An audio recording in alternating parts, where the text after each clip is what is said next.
मित्रांनो, welcome to study revolution. आज आपण 19 फेब्रुवारी 2022चा द हिंदू बघतोय, तोही आपल्या मातृभाषेतून म्हणजे मराठीमधून.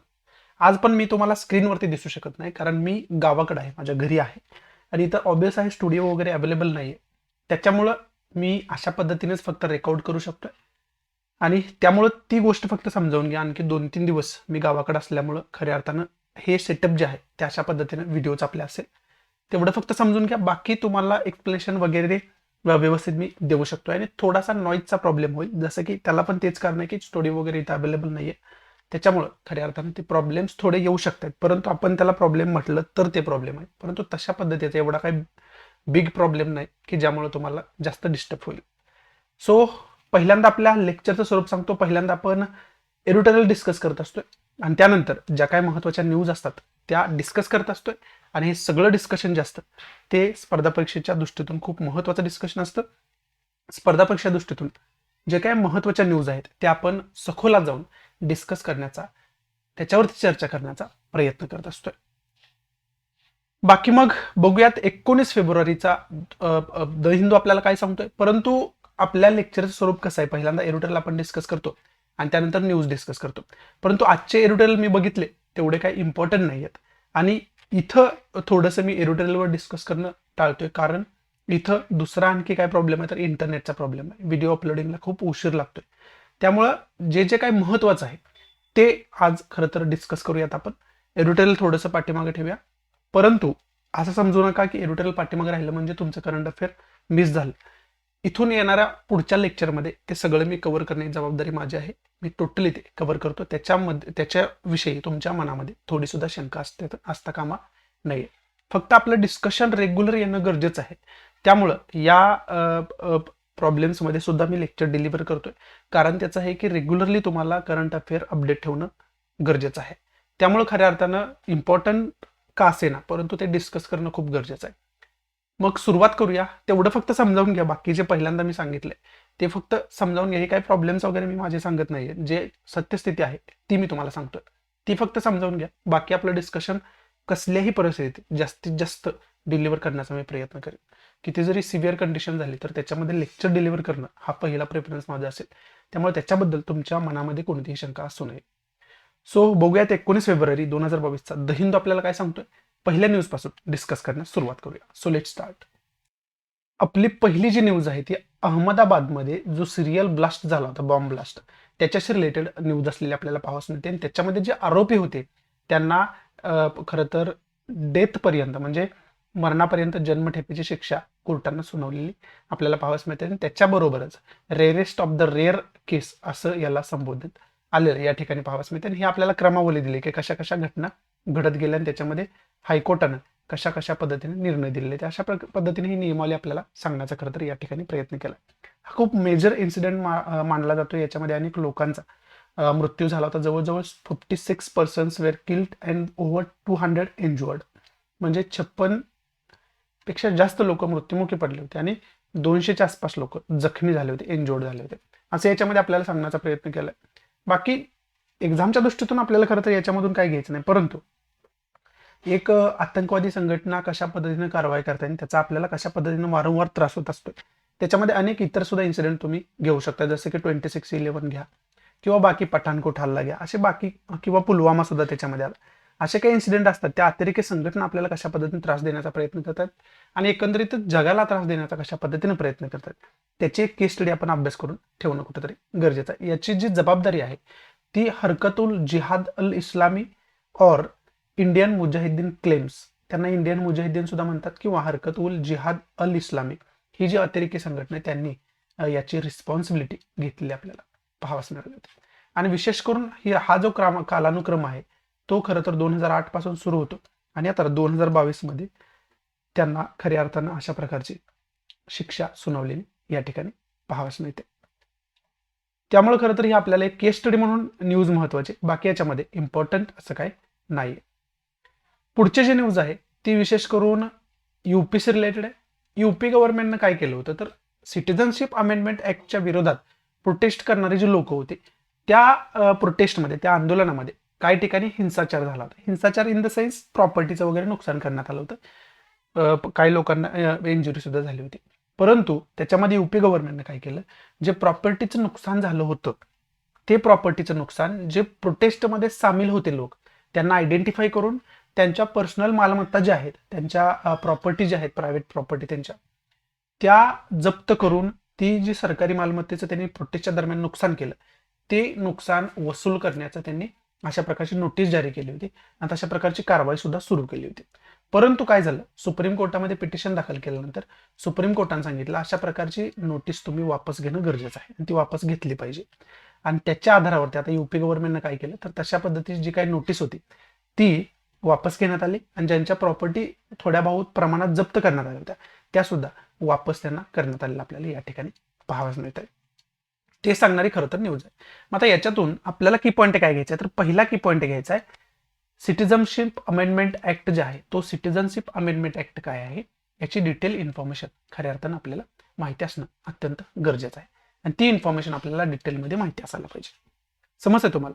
एवढंच खरं तर या दृष्टीतून आपण घेऊ शकतो. आणि बाकी डायरेक्ट आपल्या सिलेबस रिलेटेड बघितलं तर सिटिझनशिपशी रिलेटेड, नागरिकत्वाशी रिलेटेड भारतीय राज्यघटनेमध्ये कोणकोणती महत्वाची कलमं आहेत, कोणत्या पार्टमध्ये ते येतं, ते सगळं आपल्याला अभ्यास करून ठेवायला पाहिजे. आणि त्याचबरोबर त्याच्याशी रिलेटेड स्पेशल ऍक्ट वगैरे कोणता असेल, जसं की सिटिझनशिप ऍक्ट 1955चा आहे, 1955चा, तशा पद्धतीचे जे काही ऍक्ट आहेत त्याचा सुद्धा आपण डिटेलमध्ये अभ्यास करून ठेवणं अत्यंत गरजेचं होऊन बसतं. बाकी याच्यामध्ये इम्पॉर्टंट काय नाही, फक्त हे 2 की पॉईंट डिटेलमध्ये अभ्यास करून ठेवणं अत्यंत गरजेचं होतं. बाकी याच्यामध्ये इम्पॉर्टंट काय नाही. पुढची न्यूज आहे ती इंडिया युनायटेड अरब अमिरातशी रिलेटेड न्यूज असले आपल्याला या ठिकाणी पाहावयास मिळते. आणि जसं की मी सांगितलं काल आपण याच्यावरती डिटेल चर्चा केलेली आहे. कालचा द हिंदू जर तुम्ही बघितला तर सुरुवातच आपली या चर्चेपासून झाली होती आणि या चर्चेमध्ये तुम्हाला मी सगळं काय डिटेलमध्ये समजावून सांगितलं होतं. कारण काल एरुडरला आलं होतं फ्री ट्रेड ॲग्रीमेंट जो होतोय, मुक्त व्यापार करार, कोणामध्ये, तर युनायटेड अरब अमिरात आणि इंडियामध्ये. आणि तो जो पॅक्ट आहे, करार आहे, तो काल म्हणजे शुक्रवारी साईन केला गेला. मग त्यामुळं खऱ्या अर्थानं हे महत्वाचं होतं की ह्या फ्री ट्रेड ॲग्रीमेंटचा आपल्याला कशा पद्धतीने फायदा होणार आहे आणि त्याची डिटेल इन्फॉर्मेशन कालच्या लेक्चरमध्ये मी तुम्हाला चांगल्या पद्धतीनं मॅप वगैरे दाखवून समजावून सांगण्याचा खऱ्या अर्थानं प्रयत्न केला आहे. इथं सुद्धा थोडी इन्फॉर्मेशन तुम्हाला मी सांगण्याचा प्रयत्न करतो. विशेष करून ढोबळमानांची जी इन्फॉर्मेशन असते ती तुम्हाला सांगण्याचा प्रयत्न करतो. परंतु मॅप वगैरे तुम्ही खरं तर बघून ठेवणं गरजेचं आहे. कारण इथं इंटरनेटचा प्रॉब्लेम असल्यामुळं मी तुम्हाला डायरेक्ट ऑनलाईन मॅप दाखवू शकत नाही. तर रेग्युलर लेक्चरमध्ये आपण ऑनलाईन गुगल मॅपच्या माध्यमातून वगैरे ते सगळं डिटेलमध्ये बघण्याचा प्रयत्न करत असतो. तरी पण काल मी पीपीटीच्या माध्यमातून तुम्हाला मॅपच्या आधारे ते चांगल्या पद्धतीने समजावून दिलेलं आहे. विशेष करून इंडिया युए मध्ये जो होणारा फ्री ट्रेड ॲग्रीमेंट आहे त्याच्याविषयी. त्यामुळं ती इन्फॉर्मेशन तुम्हाला डिटेलमध्ये माहिती असणं कुठेतरी गरजेचं आहे. त्याच्यासाठी कालचा जो द हिंदू न्यूजपेपरचा जो काय पार्ट आहे आपण डिस्कस केलेला ते डिटेलमध्ये अभ्यास करून ठेवा. कालचा म्हणजे 18 फेब्रुवारीचा. समजते? आज डेट जर बघितली आपण तर आजची डेट आहे 19 फेब्रुवारी, म्हणजे काल 18 फेब्रुवारी होती, म्हणजे शुक्रवार होता आणि काल त्याच्यावरती डिस्कशन केले आपण डिटेलमध्ये. त्यामुळे प्लीज ते लेक्चर बघून घ्या, डिटेल इन्फॉर्मेशनची मिळून जाईल. आणि येणाऱ्या कालावधीमध्ये हा जो फ्री ट्रेड ॲग्रीमेंट बनलेला आहे या फ्री ट्रेड ॲग्रीमेंटवरती वेगळं लेक्चर तुम्हाला देईल. त्याच्याविषयी तुमच्या मनामध्ये शंका असण्याचं कारणच नाहीये. आता विशेष करून याच्यातून पहिला तर की पॉईंट घ्यायचा आहे फ्री ट्रेड ॲग्रीमेंट, ज्याला आपण मराठीमध्ये मुक्त व्यापार करार असं म्हणतो, मुक्त व्यापार नीती असं म्हणतो. या मुक्त व्यापार कराराविषयी बेसिक इन्फॉर्मेशन तुम्हाला माहिती पाहिजे. आता मुक्त व्यापार म्हणजे काय, तर दोन्ही देशांमध्ये जे काय आता इंडिया आणि युएई मध्ये हा करार होणार आहे, म्हणजे इंडिया आणि युनायटेड अरब अमिरात जे आहे या दोघांमध्ये जे आंतरराष्ट्रीय व्यापार होत आहेत त्या आंतरराष्ट्रीय व्यापारामध्ये काय जकातीचे कर आहेत, इम्पोर्ट एक्सपोर्टचे काय कर आहेत, म्हणजे आयात निर्यातीचे काय कर आहेत, बाकी ड्युटीज कोणकोणत्या आहेत, त्या ड्युटीज सगळ्या शिथिल केल्या जातात. आणि त्याचं विशेष करून फायदा काय होता, तर दोन्ही देशातले जे काही कंपनीज आहेत ते एकमेकांच्या देशांमध्ये चांगल्या पद्धतीने व्यापार करू शकतात आणि त्यांना कमी प्रमाणात टॅक्स भरावा लागतो. त्यामुळं त्याच्यामध्ये कुठेतरी मुक्तता येते, फ्रीपणा येतो. त्यामुळे त्याला फ्री ट्रेड ॲग्रीमेंट म्हटलं जातं. याच ॲग्रीमेंटमध्ये खऱ्या अर्थानं अशा प्रकारच्या तरतुदी असतात की टॅक्स वगैरे हे जे काही टॅरिफ बॅरियर्स आहेत, काल शब्द आपण बघितला होता टॅरिफ बॅरियर्स, हे जे काही टॅक्सचे अडथळे असतात ते अडथळे खऱ्या अर्थानं जास्तीत जास्त दूर करण्याचा प्रयत्न केला जातो. त्याला आपण फ्री ट्रेड ॲग्रीमेंट म्हणतो. आणि हाच फ्री ट्रेड ॲग्रीमेंट इंडिया आणि युएई मध्ये झालेला आपल्याला खऱ्या अर्थानं पाहाव्यास मिळतं. त्यामुळं खऱ्या अर्थानं हा जो ट्रेड आहे तो डिटेलमध्ये आपल्याला माहिती असणं कुठेतरी गरजेचं आहे, जो की काल आपण डिटेलमध्ये डिस्कस केला. आणि विशेष करून युएईचं जर आपण बघितलं तर युएईवरती विशेष करून युएई ही कंट्री आहे ती टोटली विशेष करून त्यांचा जो रिव्हेन्यू येतो ना, त्यांचा जो इन्कम आहे ना, तो ऑइल मधून येतो. कारण मोठमोठ्या ऑइलच्या खाणी तिथं आहेत आणि ऑइलचं प्रोडक्शन जे आहे ते मोठ्या प्रमाणात तिथं केलं जातं आणि त्यांच्यासाठी त्यामुळं आपण काय कच्च्या तेलासाठी सुद्धा त्यांच्यावरती जास्त अवलंबून असतो. त्याला आपण क्रूड ऑइल असं संबोधतो. आणि या क्रूड ऑइलच्या जर किमती वाढल्या तर ऑब्वियस आहे आपल्या देशातल्या पेट्रोलच्या डिझेलच्या किमती आपल्याला खऱ्या अर्थानं वाढलेल्या पाहाव्यास मिळतात. मग हा जर मुक्त व्यापार करार केला तर आपल्याला तो एक फायदा होऊ शकतो. हे जे किमती वाढणार आहेत त्याचा परिणाम आपल्यावरती कमी होताना आपल्याला खऱ्या अर्थानं पाहाव्यास मिळेल. त्यामुळे ते सुद्धा आपल्याला त्याच्यासाठी सुद्धा खऱ्या अर्थानं महत्वाचं आहे असं आपण म्हणू शकतो. आणि बाकी काय इम्पॉर्टंट आस्पेक्ट्स आहेत त्याचे, ते इम्पॉर्टंट आस्पेक्ट्स तुम्हाला कालच्या एडिटोरियल डिस्कशनमध्ये डिटेलमध्ये समजावून सांगितले. कालच्या द हिंदू डिस्कशनमध्ये डिटेलमध्ये समजावून सांगितले. तुम्ही बघितलं असेल तर चांगली गोष्ट आहे. त्याच्या ज्या नोट्स तुम्ही काढल्यात त्याची रिव्हिजन करा. नसेल तर पुन्हा एकदा बघा, त्याच्या व्यवस्थित नोट्स काढा आणि ती रिवाईज करत राहा. इंटरनॅशनल रिलेशनच्या दृष्टीतून सुद्धा महत्वाचं आहे आणि अर्थव्यवस्थेच्या दृष्टीतून तर खूपच महत्वाचं आहे असं आपण म्हणू शकतो. त्यामुळे इकॉनॉमीच्या दृष्टीतून हा जो मुद्दा आहे तो खूप महत्वाचा आहे असं या ठिकाणी आपण म्हणू शकतो. बाकी याच्यामध्ये इम्पॉर्टंट असं काही नाहीये. पुढची न्यूज आहे ते विशेष करून गोदावरी रिव्हर आणि कावेरी रिव्हर जे आहे त्यांचे इंटरलिंकिंग विषयी बोलणारं ही न्यूज असलेली आपल्याला खऱ्या अर्थानं पाहावं शकते. आणि विशेष करून 2 स्टेक होल्डर स्टेट याच्यामध्ये आहेत. त्याच्यामध्ये तेलंगणा एक आहे आणि आंध्र प्रदेश एक आहे. या 2 स्टेटमध्ये या नद्यांवरून खूप मोठ्या प्रमाणात डिस्प्यूट वारंवार आपल्याला पाहावयास मिळतो. अनेक इतर नद्यांवरून सुद्धा इतर काही स्टेट आहेत त्यांच्यामध्ये सुद्धा डिस्कशन आपल्याला पाहावयास मिळतं, वाद आपल्याला पाहावयास मिळतं आणि त्याच्याच रिलेटेड वॉटर डिस्प्यूट ट्रायब्युनल सुद्धा नेमलेले असतात आणि ते सुद्धा आपल्याला खऱ्या अर्थानं माहिती असणं कुठेतरी गरजेचं आहे. मग हा जो तेलंगणा आंध्र प्रदेश आहे यांच्यामध्ये डिस्कशन सुरू आहे की गोदावरी आणि कावेरी रिव्हरचं इंटरलिंकिंग करण्यासाठीचं डिस्कशन जे आहे ते यांच्यामध्ये सुरू आहे असं या न्यूजमध्ये आपल्याला सांगितलं. मग याच्यामधून की पॉईंट आपल्याला घ्यायचा आहे काय?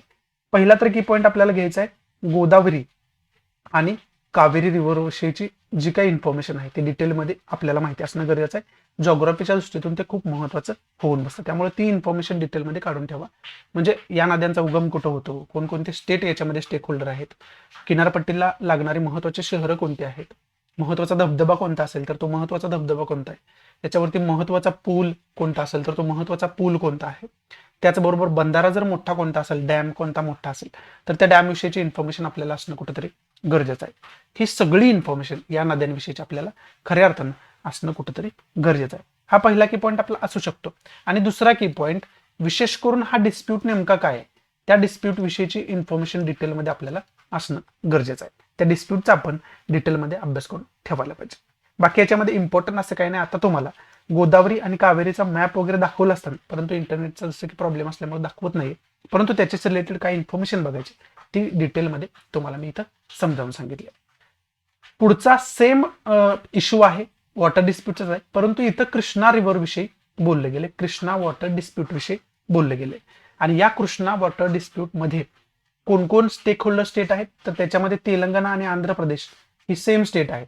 आणि त्याच्यामध्ये एक वाढीव कोणता आहे तर कर्नाटक आहे. सेम स्टेट म्हणजे गोदावरी कावेरीमध्ये जे काय डिस्प्यूट होतं ना आता त्याच्यामध्ये तेलंगणा आंध्र प्रदेश आपण बघितलं होतं. आणि त्याचबरोबर Telangana Andhra Pradesh same state Krishna river Krishna water dispute मध्ये सुद्धा आहे, फक्त त्याच्यामध्ये एक ऍडिशनल स्टेट आहे कर्नाटक. त्यामुळं त्याच्यामध्ये तेवढा फरक आहे, तो फक्त लक्षात ठेवण्याचा प्रयत्न खरं तर करणं आपल्याला गरजेचं आहे. मग आता इथं आपल्याला विशेष करून इथं काय बोललं गेलंय तर सुप्रीम कोर्टामध्ये हे जे जजमेंट आहे, हे जे हिअरिंग आहे ती सुरू असलेली आपल्याला खऱ्या अर्थानं पाहावयास मिळते. आणि सुप्रीम कोर्ट काय तर याच्यामध्ये मीडिएशन करताना, मध्यस्थता करताना आपल्याला पाहावयास मिळते कृष्णा वॉटर डिस्प्यूट सॉल्व्ह करण्यासाठी. मग आता या सुप्रीम कोर्टाने काय सांगितलं की हा डिस्प्यूट लवकरात लवकर रिझॉल्व्ह करणं गरजेचं आहे आणि तो तुमच्या एकमेकांच्या डिस्कशनच शक्य होणार आहे, म्हणजे समजूतदारीने शक्य होणार आहे असं कुठेतरी इनडिरेक्टली सुप्रीम कोर्टाने सांगितलेलं या ठिकाणी आपल्याला पाहावयास मिळतं. मग आपल्याला याच्यातून की पॉईंट काय घ्यायचा तर पहिला तर जसं की मी तुम्हाला सांगितलं रिव्हर विषयीची इन्फॉर्मेशन जॉग्राफीच्या दृष्टीतून खूप महत्वाची असते. त्यामुळे कृष्णा रिव्हर विषयीची जी काही महत्वाची इन्फॉर्मेशन आहे ती महत्वाची इन्फॉर्मेशन डिटेलमध्ये आपण अभ्यास करून ठेवायला पाहिजे, समजते. आणि दुसरा की पॉईंट काय, जो हा वॉटर डिस्प्यूट आहे त्या वॉटर डिस्प्यूटशी रिलेटेड जे काही महत्त्वाचे पॉईंट्स आहेत, महत्त्वाची कमिटी वगैरे स्थापन झालेली असेल किंवा आणखी काही महत्त्वाचे इश्यूज याच्याविषयीचे असतील, तर ते सगळे इश्यूज आपल्याला डिटेलमध्ये माहिती असणं कुठेतरी गरजेचं आहे आणि त्या इश्यूचा आपण डिटेलमध्ये अभ्यास करून ठेवायला पाहिजे.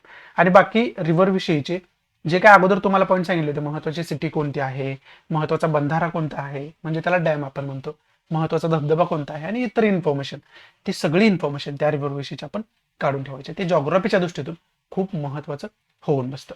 बाकी याच्यामध्ये इम्पॉर्टंट असं काही नाहीये. सुप्रीम कोर्टाची जजमेंट याच्याविषयी याच्या अगोदरची काय आहेत ती जजमेंट सुद्धा तुम्ही डिटेलमध्ये अभ्यास करण्याचा प्रयत्न करा. त्या जजमेंटचं सुद्धा आपल्याला खूप महत्त्व आहे. जर याच्यावरती क्वेश्चन विचारला गेला UPSC मेन्सला, तर तुम्हाला त्याच्यामध्ये राईट करता यावं आणि जे काही सुप्रीम कोर्टचे जजमेंट्स असतात, कमिटींचे रिपोर्ट असतात, याचा जर हवाला तुम्ही एन्सआरटीमध्ये देत असाल तर ते जास्तीत जास्त मार्क्स मिळवण्यासाठी खूप महत्त्वाचे पॉईंट्स ठरतात. त्यामुळे हे जे महत्त्वाचे फॅक्ट्स आहेत ते आन्सर रायटिंगच्या दृष्टीतून खूप महत्त्वाचे असतात. त्यामुळे ते लक्षात घेण्याचा प्रयत्न करा. त्यावेळेस मी वेळोवेळी तुम्हाला सांगत असतोय, परंतु ते खूप महत्त्वाचं होऊन बसतं. त्यामुळे तुम्ही नोट्स वगैरे याच्या काढणं अत्यंत गरजेचं आहे. फक्त तुम्ही लेक्चर बघत असाल आणि सोडून देत असाल, त्याच्या नोट्स वगैरे काढत नाही, तर हे वेस्ट ऑफ टाइम आहे. म्हणजे तुम्हाला याचा काहीच फायदा होणार नाही. त्यामुळे प्लीज लेक्चर बघत असताना नोट आणि पेन घेऊनच बसायचं आणि प्रॉपर नोट्स काढायच्या, जे आपण डिस्कस करतोय ते. तरच तुम्हाला या करंट अफेअर मी काय डिस्कस करतोय त्याचा फायदा होऊ शकतोय. नसेल तर काही दिवसांना आपण हे बघितलं होतं का नव्हतं, इथपर्यंत तुमचा मेमरी लॉस याच्यामध्ये होऊ शकतो. त्यामुळं नोट डाऊन करणं आणि त्याचे वारंवार रिव्हिजन करत राहणं डेली बेसिसवरती, ते खरं तर गरजेचं आहे. तरच तुमचे करंट अफेअरवरती कमांड येऊ शकते. नाहीतर तुम्ही फक्त पुढचं बघत जाणार, पाठीमागचं विसरत जाणार. असं व्हायला नकोय.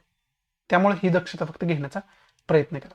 बाकी या न्यूजमध्ये इम्पॉर्टंट असं काय नाहीये. त्याचबरोबर हिजाबचा मुद्दा खूप गाजतोय, त्याच्यावरती एडिटोरियल सुद्धा आज आलेला आपल्याला या ठिकाणी तुम्ही बघू शकता. मग तो जो काय हिजाबचा मुद्दा आहे तो तुम्हाला डिटेलमध्ये माहिती असणं गरजेचं आहे. त्यामुळेच मी अनेक वेळा हा मुद्दा काय आहे तो डिटेलमध्ये तुम्हाला द हिंदूच्या लेक्चरमध्येच अनेक वेळा समजावून सांगितलं.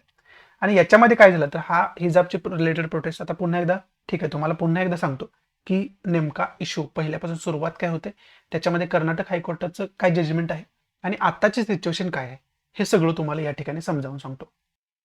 पहिल्यांदा तर हे प्रकरण सुरू होतं कर्नाटकमधलं जे उडुप्पी डिस्ट्रिक्ट आहे, त्या उडुप्पी डिस्ट्रिक्ट पासून हे प्रकरण सुरू होतं. तिथं काय झालं तर मुलींनी हिजाब परिधान केला. आता हिजाबमध्ये आणि बुरखामध्ये छोटासा डिफरन्स आहे. हिजाबमध्ये फक्त इथं जे मुलींनी तुम्हाला पाहावयास मिळते, फक्त चेहरा रॅप केला जातो, त्याला आपण हिजाब म्हणतो.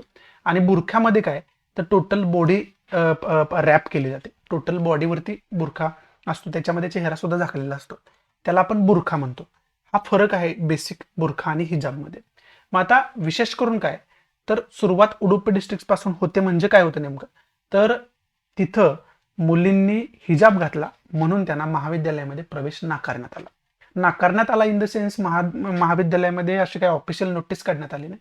परंतु जे हिंदू कट्टरवादी आहेत त्यांनी त्यांना विरोध करण्यात खऱ्या अर्थानं सुरुवात केला. आणि त्याचं कारण हे होतं की हिजाब हा कोणत्याही प्रकारे युनिफॉर्मचा भाग नाही, पार्ट नाही, असं त्याला खरं तर कारण देण्यात आलं. मग काय झालं तर त्या मुलींनी प्रोटेस्ट करण्यास सुरुवात केली, आंदोलन करण्यास सुरुवात केली. आणि ते आंदोलन सुरुवात झाल्यानंतर तो मुद्दा जो आहे तो न्यूजमध्ये जास्त प्रमाणात आला. आणि तो न्यूजमध्ये जास्त प्रमाणात आल्यामुळे काय झालं तर त्याला एक धर्माचं स्वरूप प्राप्त झालं. म्हणजे काय, त्या आंदोलनाच्या विरोधात हिंदू कट्टरवाद्यांनी म्हणजे आपल्या स्टुडंट्सनी आंदोलन सुरू केलं. आणि मग इकडं मुस्लिम बंधू भगिनी, इकडं हिंदू बंधू भगिनी, हे सगळे खरं तर आंदोलनाच्या माध्यमातून लढायला लागले. म्हणजे एकंदरीत काय झालं तर पहिल्यांदा वैचारिक लढा सुरू होता, त्यानंतर त्याला कुठंतरी हिंसक वळण प्राप्त होते की काय अशी कंडिशन निर्माण झाली. कुठं कुठं तसे थोडेसे परिणाम सुद्धा पाहाव्यास मिळाले. त्यामुळं हा मुद्दा, आणि तोपर्यंत काय झालं तर हा मुद्दा कर्नाटक हायकोर्टामध्ये गेला होता, पिटिशन दाखल केली होती. आणि त्याच्या धर्तीवरतीच हे जे हिंसक वळण प्राप्त होते असं वाटल्यानंतर कर्नाटक गव्हर्नमेंटने काय केलं तर 3-4 दिवसांसाठी शाळा महाविद्यालयांना सुट्टी देण्यात आली. शाळा महाविद्यालयांच्या आवारामध्ये आंदोलन करण्यास खरं तर मज्जाव करण्यात आला, प्रतिबंध करण्यात आला. मग कर्नाटक हायकोर्टामध्ये पिटिशन दाखल केल्यानंतर त्याच्यावरती 3 जज स्पेशल बेंच बसवण्यात आले. आणि त्या 3 जजांनी पहिलं जे हिअरिंग होतं त्याच्यामध्ये सांगितलं की हा मुद्दा जो आहे तो लवकरात लवकर टाळायला पाहिजे आणि विद्यार्थिनींनी काय करायचं आहे, शाळा महाविद्यालयात जात असताना धार्मिक कपडे घालणं टाळायला पाहिजे. अशा पद्धतीचं जजमेंट कर्नाटक हायकोर्टाने दिलं. आता आणखी त्याच्यामध्ये हिअरिंग सुरू आहे, फायनल जजमेंट हायकोर्टाचं आलेलं नाही. त्यामुळं पहिल्या हिअरिंगमध्येच हे सांगण्यात आलं होतं की धार्मिक कपडे घालून जाणं टाळायला पाहिजे आणि कर्नाटक गव्हर्नमेंटला आदेश दिले की शाळा महाविद्यालय लवकरात लवकर त्यांनी सुरू करायला पाहिजे. परंतु त्यानंतर आता काय झालंय तर हे जजमेंट आल्यानंतर सुद्धा, हे हायकोर्टानं सांगितल्यानंतर सुद्धा ज्या मुस्लिम भगिनी आहेत आपल्या, त्या खऱ्या अर्थानं तो जो काय त्यांचा पेहराव आहे तो सोडायला तयार नाही आहेत. आणि त्यांचं मत असं आहे की आमचं हे रेग्युलर आहे, धर्माचा एक भाग आहे, रिच्युअलचा पार्ट आहे आमचा आणि त्याचं आम्ही पालन करतोय. त्यामुळं आम्हाला याच्यामध्ये कोणत्याही प्रकारचं गैर वाटत नाही. त्यामुळे आम्हाला अडथळा याच्यामध्ये निर्माण करू नये, अडथळा आणू नये, अशा पद्धतीनं बोलले गेले. आणि त्यामुळेच या मुली बाहेर गेटच्या बसलेल्या आपल्याला खऱ्या अर्थानं पाहाव्याच मिळते. ते एक फोटो इथं दाखवण्याचा प्रयत्न केला. हा खरा सगळा मुद्दा आहे. हिजाबचं प्रकरण नेमकं काय तर हे आहे हिजाबचं प्रकरण. त्यामुळे हे तुम्हाला माहिती असणं कुठेतरी गरजेचं आहे. मग आता इथं आपल्या सिलेबसच्या रिलेटेड पॉईंट काय निर्माण होत आहेत, आपल्या सिलेबसच्या दृष्टीतून आपल्याला काय महत्वाचं आहे, तर पहिला तर आपल्याला सिलेबसच्या दृष्टीतून महत्वाचा असणारा पॉईंट म्हटलं, एक मिनिट, ओके, पहिला पॉईंट आहे आपल्याला हा की फ्रीडम ऑफ रिलिजनचा मुद्दा आहे फंडामेंटल राईट्समध्ये आपल्याला दिलेला. त्याला आपण धार्मिक स्वातंत्र्य असं संबोधतो. मग तो धार्मिक, कारण हा धर्माचा मुद्दा झालाय, आता याला एक धर्माचं स्वरूप प्राप्त झाले.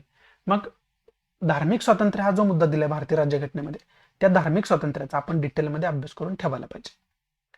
हा पहिला की पॉईंट आपला. दुसरा की पॉईंट, सेक्युलरिझम कन्सेप्ट दिली ना आपल्याला, आपल्या प्रस्तावनेमध्ये दिली भारतीय राज्यघटनेच्या, त्याला आपण धर्मनिरपेक्षता असं म्हणतो.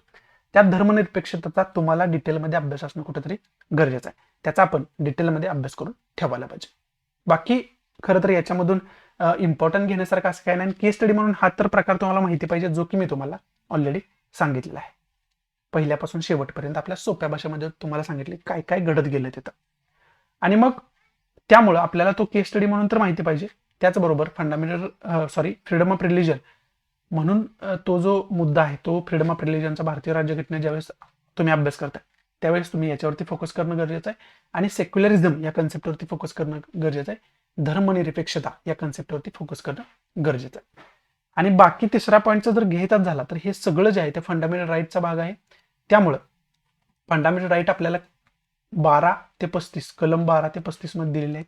त्यामुळं कलम 12 ते 35 मध्ये आपल्याला नेमकं काय सांगितलंय, फंडामेंटल राईट्स आपले कोणकोणते आहेत, त्याला आपण मराठीमध्ये मूलभूत अधिकार म्हणतो.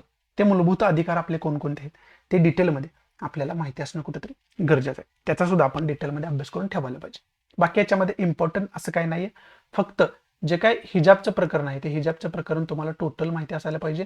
त्यामुळे तुम्हाला मी समजावून सांगण्याचा प्रयत्न केला. हे समजलं असेल तर चांगली गोष्ट, नसेल तर पुन्हा रिवाइंड करून बघा. हे तुम्हाला समजणं अत्यंत गरजेचं आहे. आत्ताचा इंडियामधला सगळ्यात जास्त हॉट विषय हा आहे असं आपण म्हणू शकतो.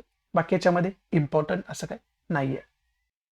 पुढची न्यूज आहे ती रशिया युक्रेन कॉन्फ्लिक्टशी रिलेटेड न्यूज असलेली आपल्याला पाहाव्यास मिळते. आणि त्याच्यामध्ये युनायटेड नेशन सिक्युरिटी काउन्सिलमध्ये बोलत असताना इंडियानं मत मांडले की याच्यावरती सोल्युशन डिप्लोमॅटिक डायलॉगनंच होऊ शकतं.